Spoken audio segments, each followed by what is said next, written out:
புழல் ஏரியின் கரையை ஒட்டியுள்ள சுற்றுச்சுவர் இடிந்து விழுந்தது தொடர்பாக புதிய தலைமுறை செய்தி வெளியிட்ட நிலையில் அங்கு அமைச்சர் துரைமுருகன் ஆய்வு செய்தார்.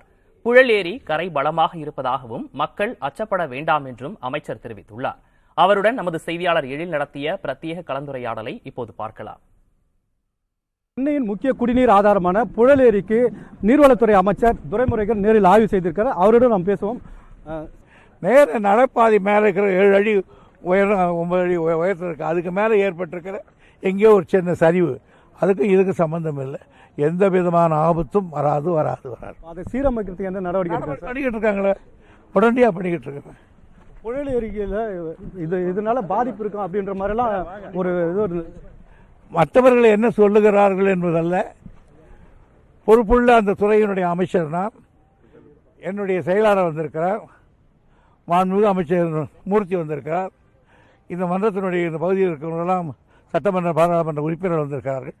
அவ்வளோ பேரும் பார்த்துருக்கிறார்கள்.